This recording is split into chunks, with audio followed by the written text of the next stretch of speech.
We're going to be visiting a museum, checking out some artifacts, and looking at an ancient quarry. Then we're going to be Flintknapping and testing some of these ancient stone tools.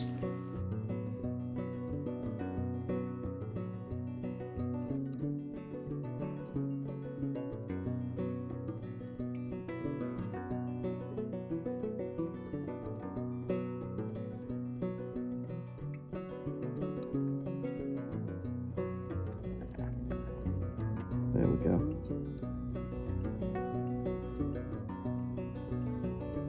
Right here, we're going to test the Atlatl with a throwing spear, tipped with flint.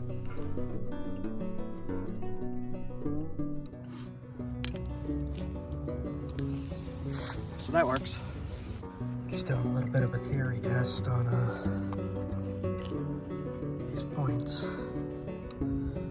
Goes right through a tanned hide, so that would have no problem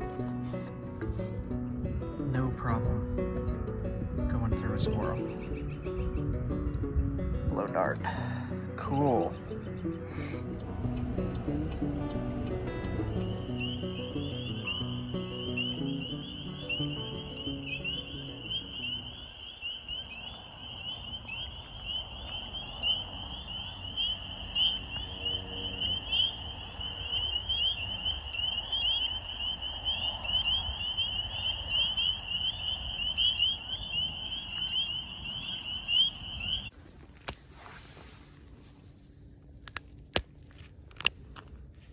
We went back to Owari Forest, and I was looking around for some rhyolite and chert in the creeks, and I didn't really find too much. I did find a few pieces, and tried to make some tools out of those. I'm gonna try some more probably later today. I pulled in here, and right here was a bunch of flakes for cutting and skinning. And here's where we were cooking.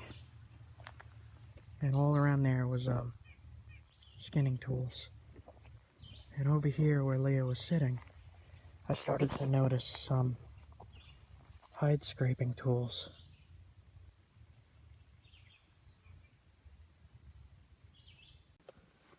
So here's the fire pit, and all of these are tools. Like, here's a knife. That's a knife.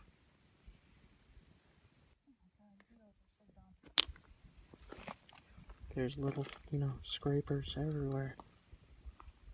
And just look, it just goes and goes.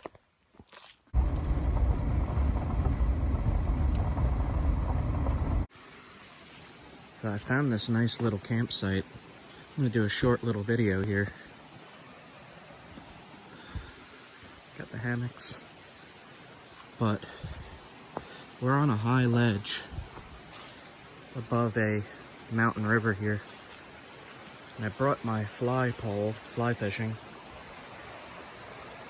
Yes, I bet you there's brook trout. I bet you it's wild too, little wild brook trout, because there ain't nobody around here. This little guy. Oh.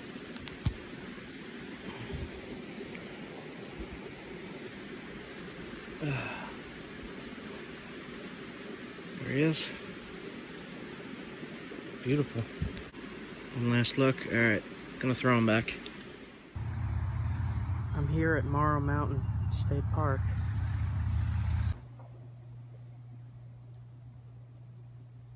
The land and waters of Morrow Mountain have been a focal point of human activity for thousands of years. Discover our rich natural and cultural history. This is a protected archaeological site. Apparently a very important one.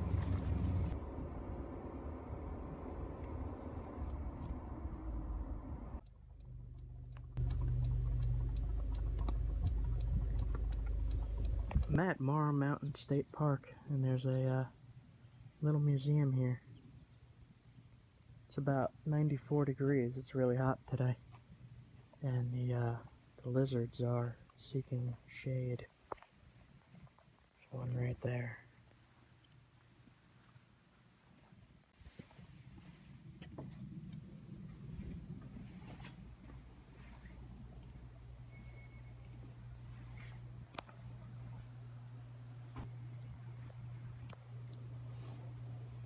Right here is Morrow Mountain.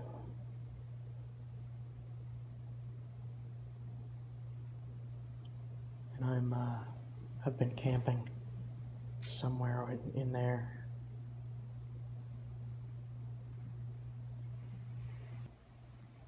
At least 10,000 years ago, American Indians discovered abundant resources in the Uwharrie Mountains. Trekking herds and hunting large game, these early North Carolinians found the local rock known as rhyolite was perfect for crafting tools and spear points. Their way of life changed, and small game hunting and fishing led to more sophisticated tool making. Points and spearheads made from Morrow Mountain rhyolite have appeared up and down the east coast, indicating this area was a major contributor to regional American Indian culture. Remnants of this sharp stone remain today at the prehistoric quarry at the top of Morrow Mountain.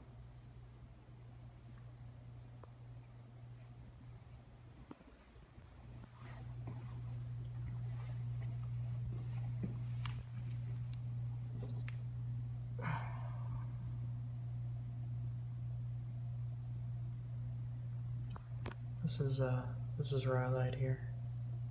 You could see it's smooth. It's better for making tools than this would have been. This is coarse, so you want to look for the smooth stuff. Rhyolite was formed hundreds of millions of years ago by a thick magma that cooled and hardened. Once buried as a result of movements in the Earth's crust, it was exposed by erosion over hundreds of millions of years. Some displays here. Let's see what they got. It says Flintknapping is the name of the process for making flaked or chipped stone tools. This technology was used to create spear, dart points, arrowheads, knives, scrapers, blades, and other useful items. The best rock for making tool is somewhat brittle and uniform in texture and structure, like the rhyolite found on Morrow Mountain. Rhyolite, when struck with a rock, piece of antler, or bone, will fracture or break in a characteristic pattern called a conchoidal fracture. This rock fragment is called a flake. The making of a stone tool begins with a piece of raw material called a core. Flakes are removed by striking the edge of the core with a sharp, forceful blow in what is called percussion flaking. Hard hammer stones of basalt or soft hammers made out of an antler were used to create the flakes. A stone flake has features that identify it as a work of human hands rather than the result of a natural process. The edges being worked must be ground dull with a piece of sandstone rock prior to flake removal. This is the dulling that helps prevent edge collapse. Soft hammers were used because they allow greater control of the flaking. Soft hammers do not pass as much energy to the core and will absorb some of the force. Not all the time, sometimes it explodes in your hand. The knapper applies downward and outward pressure to snap off a flake. This method can straighten and sharpen the edges of a finished tool or shape a tool from flake to final form. So,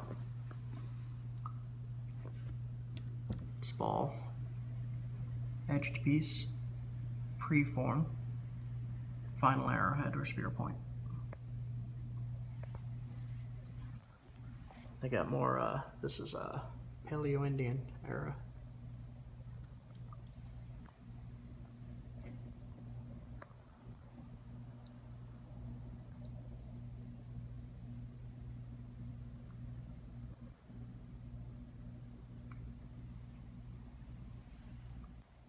So these are the foreshafts with the spearheads on them. That black stuff is pine pitch wrapped with Probably deer sinew.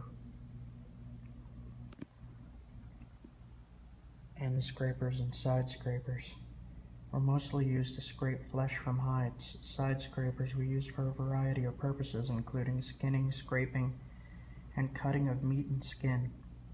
They were also used in bone and woodworking. Scrapers were often crude but effective tools.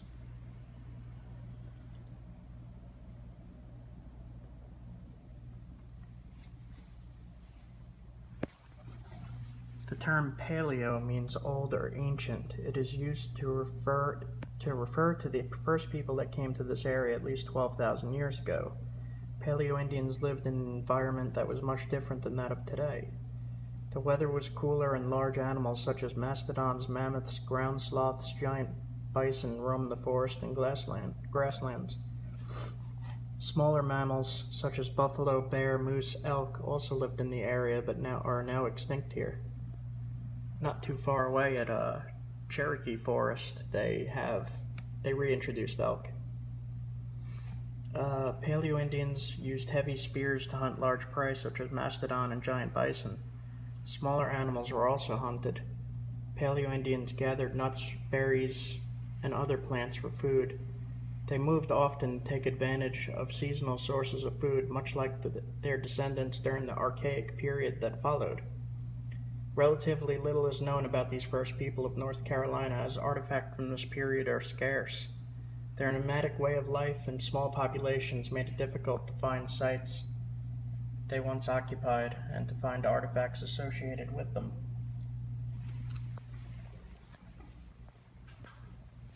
And this is more spear points. It's going to be difficult to see.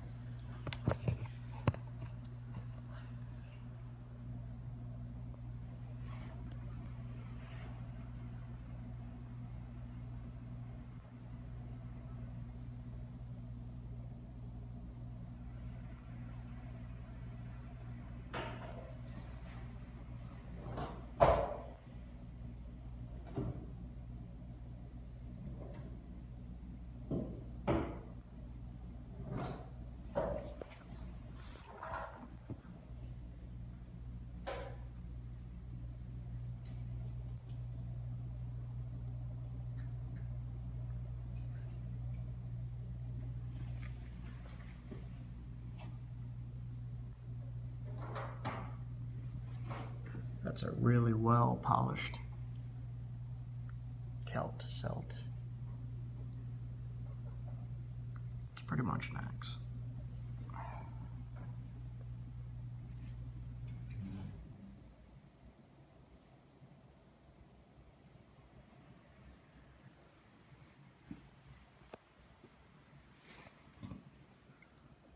This would have been an arrow, but an incredibly short one. That wouldn't work very well. Whoever made that. Take a little look down the trail here.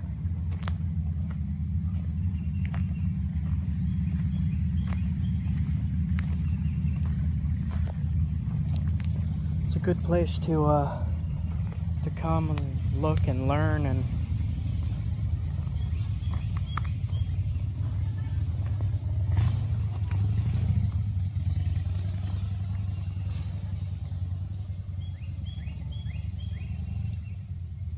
as you can see, that's all rhyolite.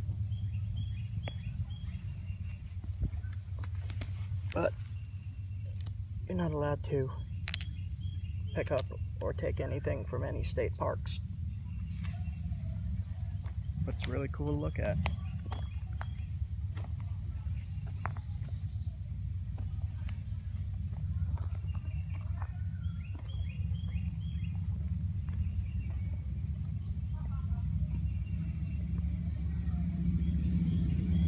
Lots of people around having a good time. It's a really beautiful place. Just have to look out for rattlesnakes. I like to rest in the sun on trails like this.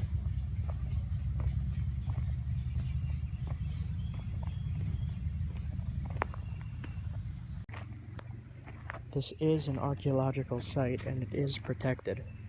It is against the law to pick up any rock, any mineral, or anything like any of this. It would be completely unethical to touch any of it because this is what ancient people worked with. And it has not all been studied. There is more to learn. People don't realize that there is more to learn. In North Carolina here, not much is known about the Paleo-Indian period. And I could guarantee you that if an archaeologist came here and did a study, that they would find evidence. I've had people say to me that there's nothing left to be learned by archaeologists. And looking at all this, I would have to say I completely disagree with you. And I'm glad this place is protected.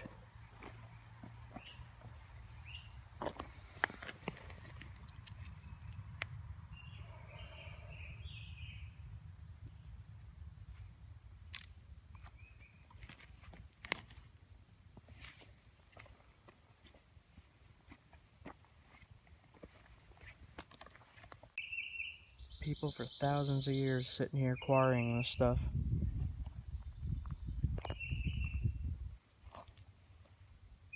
And it's all over the place. So cool. Walking on history here.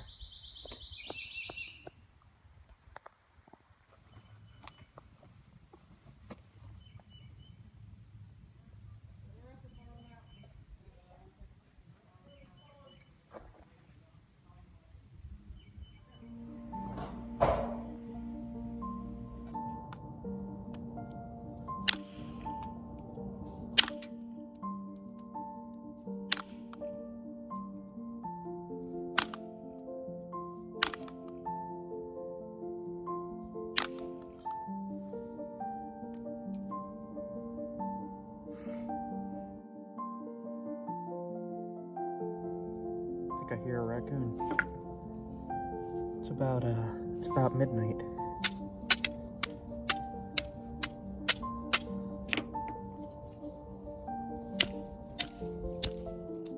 There we go, look at that.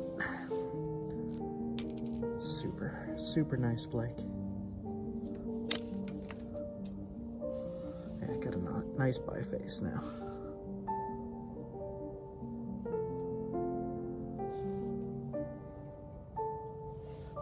The indirect is actually a touch too loud. It is midnight, so it's echoing throughout everything. Whew, it's cold. Alright, so I'm gonna try to hit that base like that. I hit right here.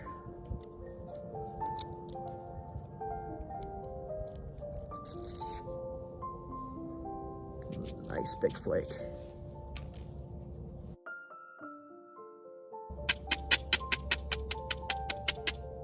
See how much dust comes off of that? You don't want to breathe that in.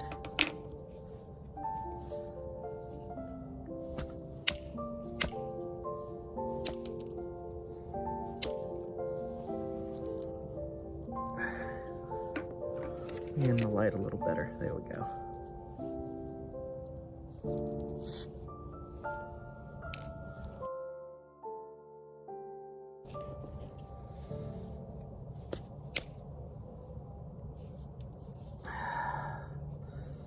Get rid of the thick spots as best you can. I would love to have bigger supply of this stuff, but kind of tough to come by.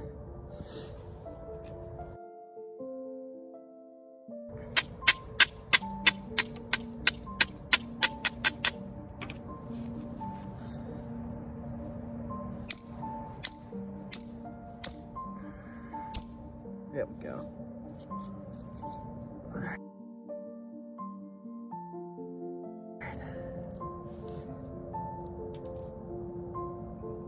You could hear the raccoon.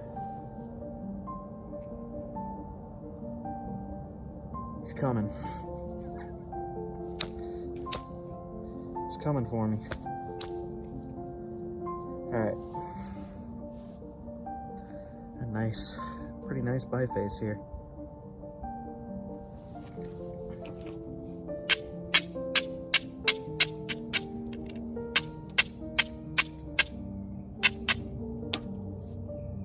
You hear that?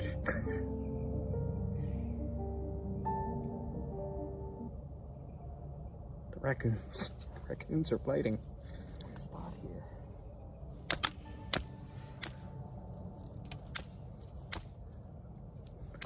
So the Morrow Mountains had just like a rounded base.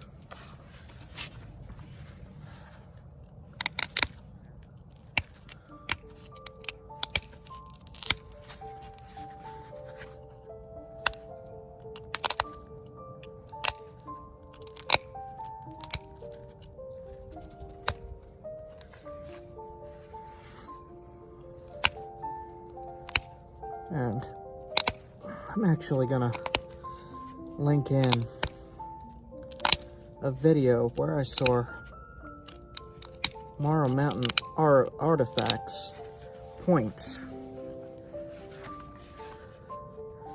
I think I'll link that in. It's looking pretty good. The base might need to be a little thinner.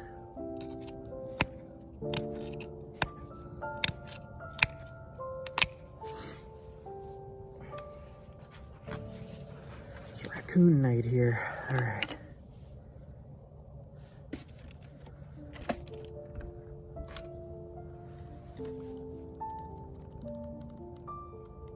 That's one big flake that I took out there.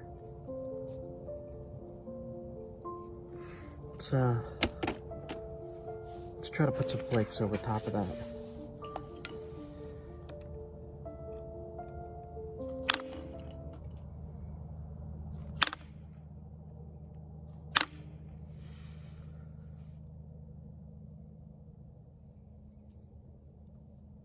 I really hope you guys can hear those raccoons. It's pretty amazing.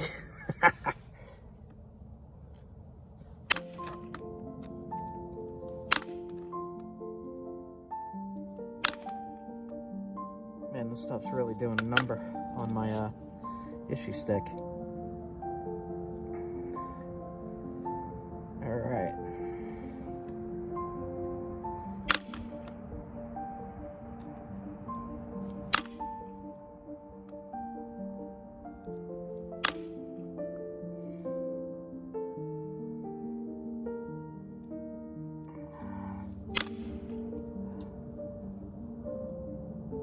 Okay.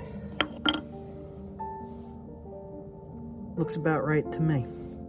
I think this might have to come in a little bit. It might be too thick. I don't know. I'm gonna have to look, but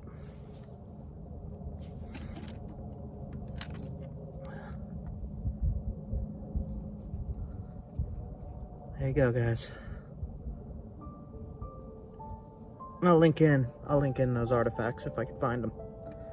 Have a good night, guys. Let's see. So I tried regrinding the edges here to make them a little more dull so they don't cut through the sinew. I'm going to put it right back in now.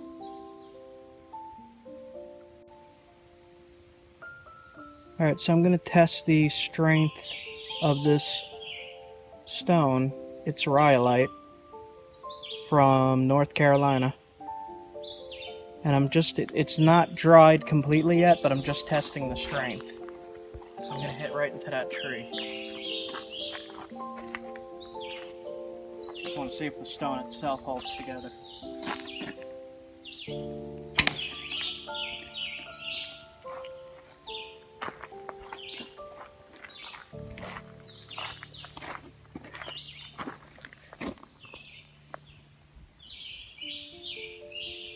Alright, see how it did. That's in there.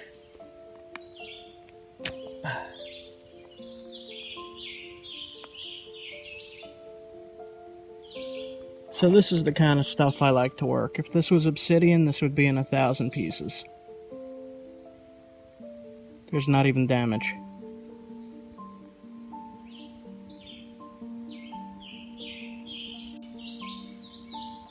Alright, so what happened here was I didn't let it dry all the way.